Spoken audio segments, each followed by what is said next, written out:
Hello. In this video, I'm going to take you through the process of actually exporting your files so that they can be used with something. In this case, I'm going to be exporting these files to use in the Unity game engine. So let me swap screens. There we go. All right. So here's that character that I did in a previous video and the two sprites for their idle animation.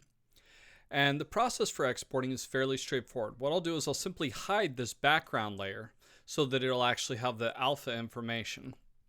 And with only one of the sprites selected, I will go File, Save a Copy. And I've already set it up to jump to this project. So anywhere in the Unity project that I've created, I can, under the Assets folder, I can add something in and it will show up for the Unity project itself. So for example, right now if I open this up, it just has a blank Unity project. I just set this as a default Unity project in 2D mode. And if you're unfamiliar with this, I'll put a link to Unity in the comments, or not the comment, in the information section here. And you can follow that and start getting introduced to the Unity game engine a little bit. But you can honestly use this with anything. It's a similar type of export process. Anyway, jumping back over to here. Under the Assets folder, just for organizational purposes, I'm going to create a new folder. And I will call this Character Test. Idle. Actually, I'll just do Character Test. And under here, I'll create a folder called Idle.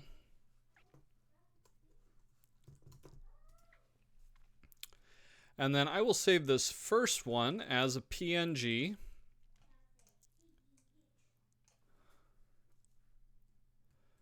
Oh. And I will call this Character T Idle 1, just because I haven't come up with a name or anything for it. And I will save this. And then I will hide that first layer and load up the second layer and do the same thing. File, save a copy. And I'll need to go back under here to where I had created everything. Grab that same name as well. Then I'll just change that to idle 2. And if I select save and OK, then here in Unity, you can see that now I've got a new folder that's the Character Test CT Idle, and I have both of these sprites. And I shift selected both of them. I want to make sure that these are set as Sprite, 2D, and UI, and by default, it found them and said, oh, these are PNGs. We're going to set them as 2D and UI, so that's fine. Everything else should be fine, except I want it to be point, no filter. And there we go. Let me hit apply. All right, if I don't do that, then they come through blurry. But if I want this to look retro, I've got to get that in there looking good. But I can take this first character and left click and drag them into the scene. And I'm not seeing them here yet. They're there, but they're kind of small. So I'm going to actually look at this in game mode. I'm going to select this main camera so that I can see this a little bit better.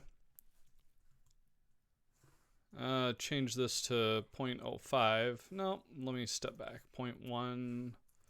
Trying to figure out what's going to be good for this. It's going to be 0.2. All right. So you can see that this also doesn't look quite right. So let me select both of these character sprites again.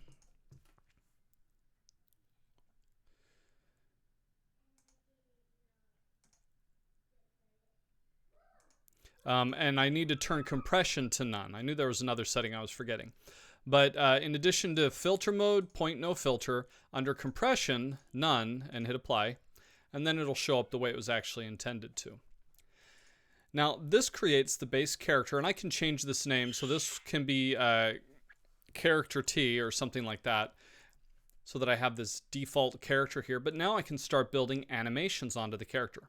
So simply by selecting this character here in the main scene, I am going to come over here to Window, and I'm going to go to Animation, drop this down here. Just kind of nested in here. So I've got my animation window open. And with the character selected, when I select create, I can create a new animation system for it. So I'm going to call this CT idle. And I'll go underscore anim. Select save.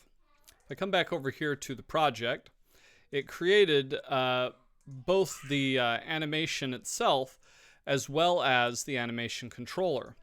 And so thankfully it just does that by default, but I will also change the name of this from character T anim underscore CTRL for controller. And now this character here has this animator attached. And don't worry if you don't know all of this. Yet again, I'm just showing this as a process within Unity. You can dive into it in a lot more depth. However, this is just kind of showing how you can use these for animation. All right, so I've got this character, I've got some kind of animation controller on there, and I've got the ability now to create this animation. And in Unity, it's fairly straightforward. All I need to do now is drop the animation in. So I'm actually going to bring my project window up here so I can find these items. And it's as fast as dropping it into this timeline, this animation window timeline. Grab the first one, and the second one I'll drop in at 10 frames.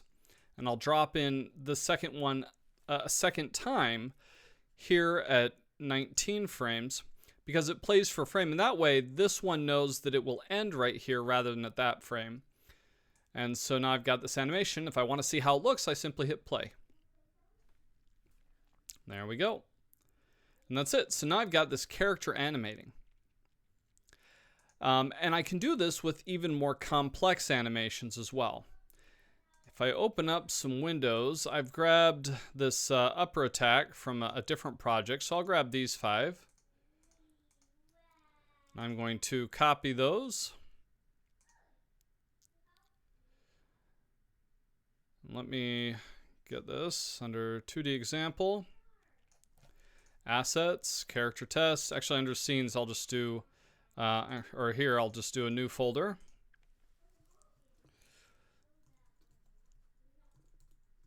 Leaky dimension main character. And this is upper, excuse me,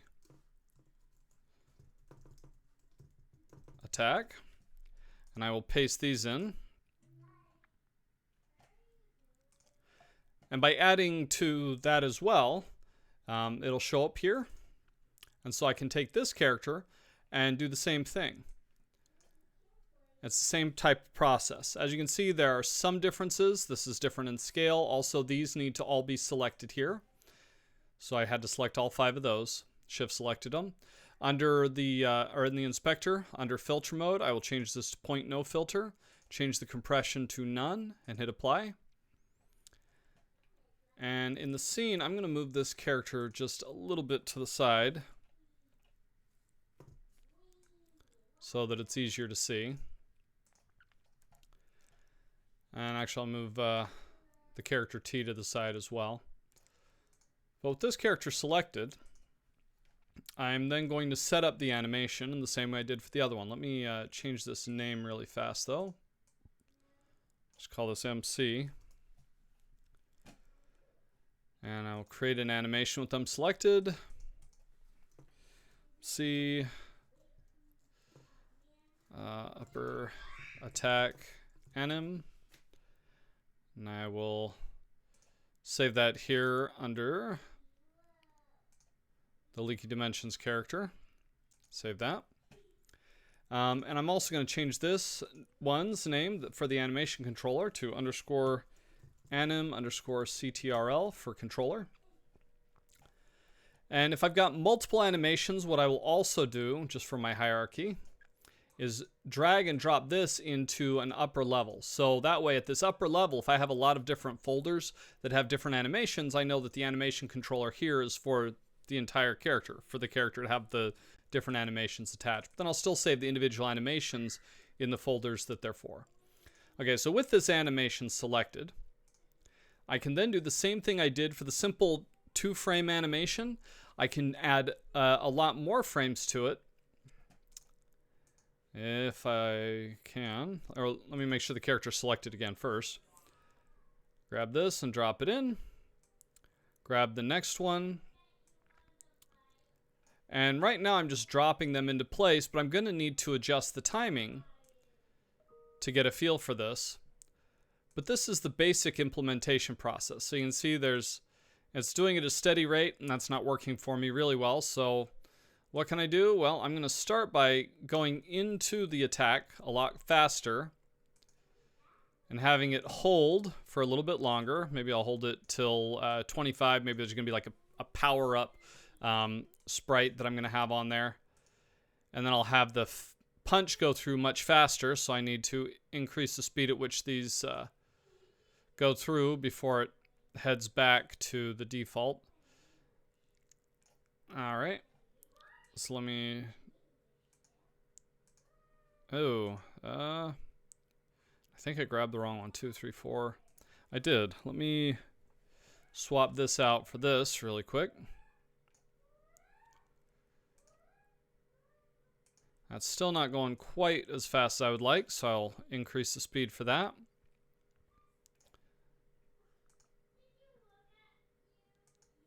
And then I want it to kind of delay with that upper just for a couple of extra frames to maybe about there. And so I just grabbed that same last one a second time over here. So now I've got this animation. And I could mix in a couple of other animations as well to get an idle and some other things. And to do that, I just go down and create new clip. That will allow me to create a new animation with a new name that's still attached to this same character. And so I can get a series of animations set up for each character that can then be programmatically set up to be used. But this is how easy it is to take what you've created on those individual sprites in Photoshop, export them as PNGs, once again, making sure to hide the background, and then implementing them into something else, like the Unity game engine. I'm going to end this video for here. In the next video, I'm going to come back and I'm going to go through the process of roughing in a more complex animation, and then just talking about some basic animation principles when you're going through this. But then the same principle applies for how you can apply it in here and set it up.